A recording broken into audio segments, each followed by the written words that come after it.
Welcome to today's explainer, where we're going to dive deep into the real mechanics of survival and trading. We're taking some truly fascinating concepts from our source material today to fundamentally transform how you look at the markets. The goal here? To move you from being an emotional gambler straight into the mindset of a mechanical, calculated professional. So you got to wonder, why is it that 90% of traders fail even when they're sitting on a strategy that actually works on paper? It's wild, right? But the answer has absolutely nothing to do with predicting the future. None of us have a crystal ball.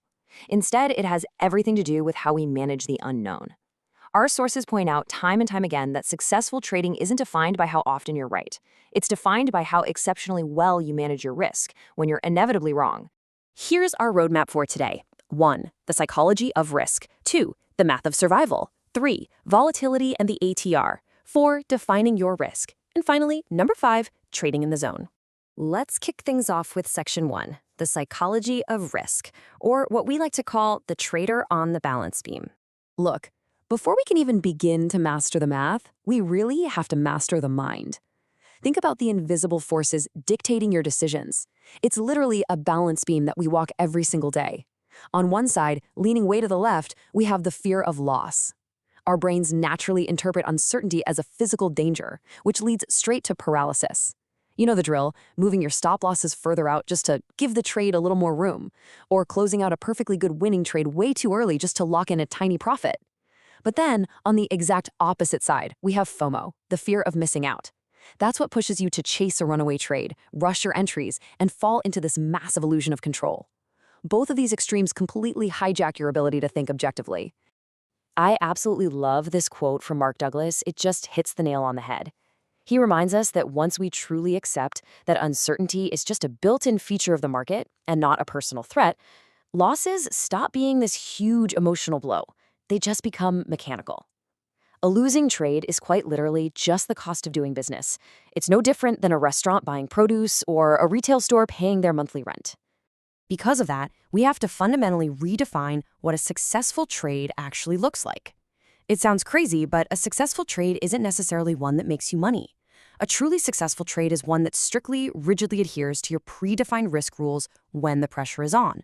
It's about removing your need to make those stressful, discretion-based decisions in real time. You're just viewing the market as what it is, a giant game of probabilities. Moving right along to Section 2, the math of survival. Let's actually start quantifying that risk. Now that we've set up this psychological landscape, let's talk about the undeniable cold, hard math. If there is one golden rule to take away from our sources today, it is this exact number, 1 to 2%. In the industry, this is known as fixed fractional position sizing. The rule is simple. You should never, ever risk more than 1 to 2% of your total account value on any single trade. And hey, if you're a beginner, you should probably be hovering closer to that 0.5% or 1% mark. This essentially builds a hard ceiling on your maximum loss before you even click the buy button. Let's put this into perspective. Imagine a brutal 10-trade losing streak starting with a $50,000 account. And make no mistake, 10 consecutive losses happens to literally the best professionals in the world. Notice that if you just stick to that 1% risk, you're only down about 10%. You're completely fine. You're comfortably alive to trade another day. But what if you risked 10% per trade? That exact same losing streak absolutely obliterates your capital. It wipes out nearly 2/3 of your money, leaving you with just over 17 grand. Now sure, advanced traders might eventually dabble in dynamic models, things like fixed ratio sizing or the Kelly criterion to optimize bet sizes based on their win rates, but the absolute foundational math of survival always starts with keeping risk rigidly low. And honestly, the math gets even more unforgiving when you look at what it takes to recover. If you hit a 50% drawdown in your account, you don't just need a 50% gain to get back to square one.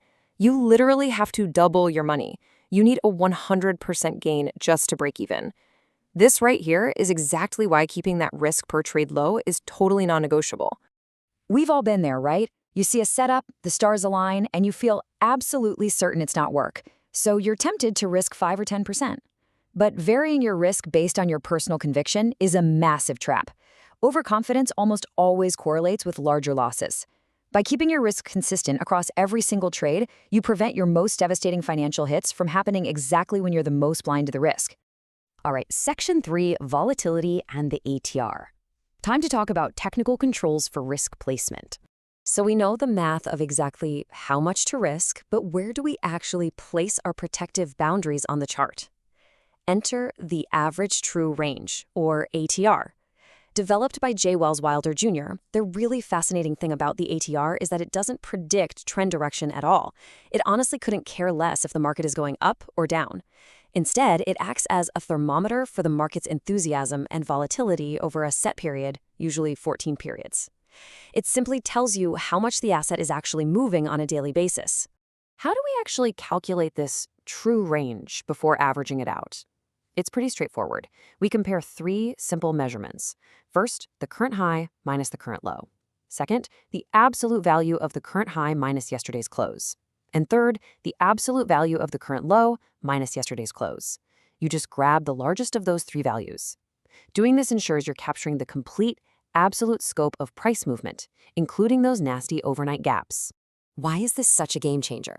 Because the ATR functions as a dynamic, self-adjusting risk limit. Instead of just picking a random dollar amount or eyeballing a spot on a chart for your stop loss, you use a multiple of the ATR. You completely stop guessing. You let the market's current heartbeat dictate a logical, volatility-adjusted boundary, which means you stop getting shaken out of trades just because of normal, everyday market noise. Moving on to Section 4, defining your risk. Let's cap those losses with actual strategy. Let's look at how we structurally enforce these boundaries, especially if you're trading options. The market essentially gives us two distinct paths here. Defined risk strategies are basically like buying an insurance policy. Your maximum potential loss is strictly capped, and you know exactly what it is before you even enter the trade. It protects that 1 to 2% rule perfectly. On the flip side, undefined risk strategies, things like naked calls or strangles, have absolutely zero cap on potential losses. They leave the front door wide open to theoretically limitless market gaps and require some incredibly intense active management. So if you want to sleep soundly at night and control that exposure, you lean into common defined risk strategies. By combining options, say buying a call and simultaneously selling a call at a different strike price to create a vertical spread, you are explicitly capping your max loss. Whether it's an eye or condor or a butterfly spread, you are structurally baking the math of survival right into the trade itself. Finally, we've arrived at Section 5, trading in the zone, building the professional's daily routine. Okay, so we've got the psychology, we've got the math, and we've got the technical tools. Now let's tie the whole shebang together to achieve what our sources call the zone. To get to true, boring consistency, you have to follow a system to build emotional neutrality. First, accept randomness. You don't control the outcome, you only control your process. Second, journal your emotions. Were you acting on fear or FOMO? Third, rely on your sample size. One single missed trade or one single loss means absolutely nothing when your statistical edge plays out over 100 trades. And lastly, detach your ego from the outcome. You are not your trades. At the end of the day, all of this greatness needs to be codified into a written risk plan, and you need to do this outside of market hours. I'm talking about setting strict parameters like daily loss limits. That's a hard, non-negotiable line where you just turn off the screens and stop trading for the day, no matter what. Having this written down ensures that when the heat is on and the market is flashing red, you are reacting with math and predetermined structure, totally bypassing fear and FOMO. I want to leave you with a final provocative thought to really chew on before you make your next market move. Ask yourself, am I entering this trade to avoid fear or to actually express my edge? If you can internalize that question, rigorously apply that strict 1% math we talked about today, and utilize tools like the ATR, you will fundamentally change how you interact with risk. Thanks so much for joining me on today's Explainer, and I'll catch you next time as we continue to break down the complex and make it understandable.